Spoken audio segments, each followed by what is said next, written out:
Aman Benson. Le journal des stratèges. Boris Kalt.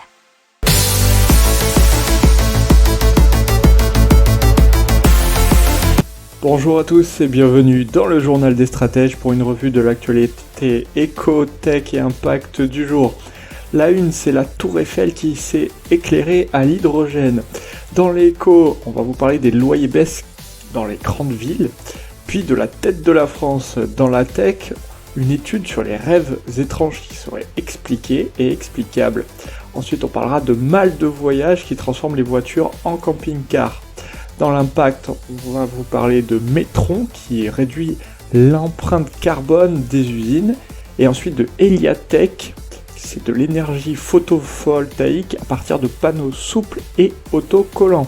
Vous écoutez le journal des stratèges numéro 115 et ça commence maintenant.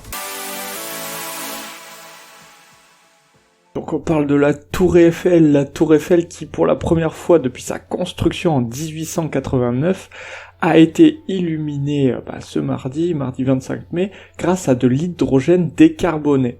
C'est une prouesse qui a été rendue possible par la société EODEV, qui est bretonne. En 2015 déjà, 2 éoliennes d'une capacité de production de 10 000 kW par an avaient été installées au 2e étage. Et dans la soirée du mardi 25 mai, pendant un peu plus de 3 minutes, il y a eu 70 projecteurs de la tour Eiffel qui ont été entièrement illuminés par un groupe électro-hydrogène. C'est le GEH2. Il est doté d'une puissance de 110 kW et a été, bien sûr, comme on vous l'a dit, développé par EODEV. Donc, dans l'immobilier, on a les loyers qui baissent nettement dans plusieurs grandes villes. Alors, à Bordeaux, déjà, le loyer moyen charge comprise pour un meublé est en repli de 6,7% sur un an. Et ça a été donné par le baromètre des loyers Se Loger d'avril dernier. Brest, c'est la 2e ville où les loyers reculent le plus, suivi de Paris avec moins 4,5%. Ce sont souvent des villes où l'offre de meublés a explosé au cours des 12 derniers mois, notamment Bordeaux avec plus 324% et Paris plus 365%. Sur les 40 villes de plus de 100 000 habitants passées à la loupe, 11 d'entre elles affichent des loyers pour les meublés en baisse. Pour les biens loués vides, les proportions sont assez similaires. Sur les 40 villes, 13 affichent des loyers en baisse avec moins 4,6% à Paris, par exemple. On parle d'aide de la France et emprunt et avec les taux d'intérêt qui repassent dans le positif. Alors en récapitulatif, la dette de la France est à 2650 milliards d'euros, et oui, ça fait de l'argent. C'est la dette de l'État, de la Sécu et des collectivités locales qui a bondi de 270 milliards en un an. Elle pesait 98% d'une année de production nationale en 2019, elle en représente désormais près de 116%. C'est un bond de 18 points et c'est inédit en temps de paix. Pour info, il y a eu 14 points de plus en 2009 lors de la crise financière de 2008-2009. Alors pour la première fois de son histoire, la France avait emprunté en ce moment à taux négatif à moins 0,3, mais début mai, elle a emprunté près de 7 milliards sur 10 ans à 0,13%. Donc légère augmentation du taux.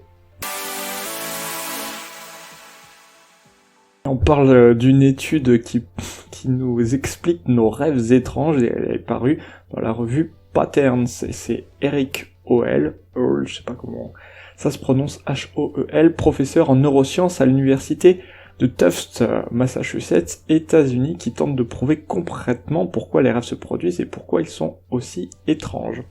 Alors dans le cadre de cette étude, le scientifique a eu recours à l'intelligence artificielle qui réagit en fonction des précédentes expériences.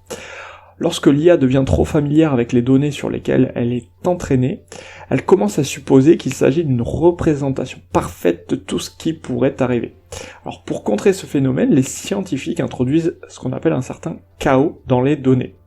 Donc c'est un petit peu pour rendre l'expérience plus difficile. Et donc le cerveau fonctionnerait de la même façon. Pour contrer la familiarité et donc l'habitude, le cerveau, pendant nos rêves, créerait alors une version étrange du monde dans nos rêves pour nous faire progresser, pour le rendre plus complexe. La vie serait, alors le scientifique résume de cette façon, la vie est parfois ennuyeuse, les rêves sont là pour vous empêcher de devenir trop adaptés au modèle du monde. Allez, on parle de mal de voyage qui transforme les voitures en camping-car, de façon temporaire bien entendu, alors avec Campinambule qui fabrique des malles de voyage amovibles qui renferment des couchettes, des rangements, des tables et même la cuisine. Ce sont des malles qui sont entièrement fabriquées à la main par des ébénistes, sans clous ni vis, et commercialisées entre 2000 et 3000 euros pièce. La demande a explosé l'an dernier avec plus 170%. Ils essayent aussi de se diversifier en faisant d'autres aménagements et transformations de vannes notamment, et ils créent de nouveaux produits innovants qui permettent à l'entreprise de doubler son chiffre d'affaires chaque année. Ils sont passés à 1 million d'euros en 2020. D'autres sociétés françaises surfent sur cette tendance comme Camping Box, Ludospace, Nomad Addict ou encore Nolty. Allez, on parle d'émissions carbone et plus particulièrement de comment réduire notre empreinte carbone, et c'est Metron qui aide les usines et les industriels, puisqu'ils ont développé une plateforme pour aider les industriels à réduire leur consommation énergétique et leur empreinte carbone. C'est un sujet sensible, puisque l'industrie c'est le 3e secteur le plus émetteur de CO2 dans le monde, avec 18% du total des émissions. Derrière la production d'électricité, les transports, selon les données de l'Agence internationale de l'énergie. Alors il s'appuie sur l'intelligence artificielle afin de capter toutes les informations qui circulent dans l'usine pour trouver des leviers d'efficience énergétique. Alors il travaille avec ce qu'on appelle un jumeau numérique de l'usine entière ou d'une partie de l'usine afin d'identifier les frictions qui peuvent plomber l'ensemble de la chaîne de production d'un produit. L'intelligence artificielle est capable de détecter des opportunités d'optimisation énergétique pour rendre l'usine plus efficiente et durable. Ils sont déjà présents dans une vingtaine de pays à travers le monde. Allez, on parle énergie solaire et photovoltaïque avec Eliatech qui a créé des panneaux qui sont souples et autocollants et qui peuvent être posés partout et faire entrer la production d'énergie solaire, ce qu'on appelle dans une nouvelle dimension. Ils sont entièrement organiques et peuvent être absolument installés partout, même aux endroits où les solutions photovoltaïques habituelles ne peuvent pas l'être. Alors, ça ne dépasse même pas quelques grammes et ça permet de produire jusqu'à 85 watts par mètre carré de surface. Alors le principe, ce sont des nanomolécules de carbone qui sont déposées sur un film polyéthylène et qui sont capables de transformer la lumière en électricité. Les panneaux nécessitent peu d'entretien, résistent aux intempéries et s'installent facilement.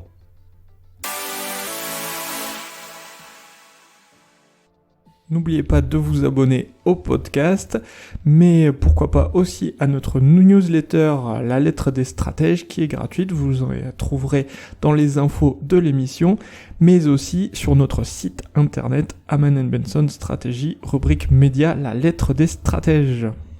C'est tout pour aujourd'hui, je vous souhaite une excellente journée, je vous dis à demain pour plus d'infos, ciao.